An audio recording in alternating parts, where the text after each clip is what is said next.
Welcome to this, your daily 180 Bible study. We're looking at James chapter 1, verse 9, 10, and 11. In verse 9, he tells the lowly brother to glory in his exaltation. Verse 10, the rich in his humiliation.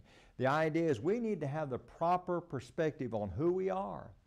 It's not our lack of material things that makes us special, and it's not our abundance in material things that make us special, but it is our relationship with God. You might remember the other day we talked about 1 John chapter 3 and verse 1. That's what's really important in life. He says there, behold, what manner of love the Father has bestowed on us, that we should be called the children of God. That's what really matters in life. And the reality is that the gospel is the great equalizer. Do you understand that in the Lord's church, the people who belong to Jesus, there's no big I and little you. We're all the same. We're all servants. Listen to Galatians chapter 3, beginning at verse number 27. He's going to talk about those who become children of God. He says in verse number 27, for as many of you as were baptized into Christ have put on Christ. Now notice verse 28. As a result of being baptized for the forgiveness of sins, being baptized to put on Christ, notice what he says in verse 28.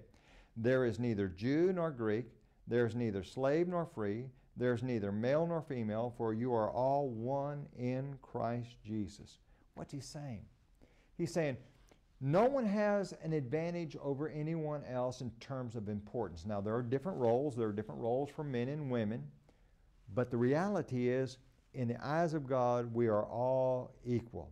And we're all standing on level ground. It's so important for us to understand that, because the individual who has an inflated view of self or a diminished view of self will not treat others properly. Those who have an inflated view of themselves, they can be harsh because they look down their nose at others and think to themselves, well, they're just not as good as I am. But you know what? The person who has a diminished view of self, they can do the same thing.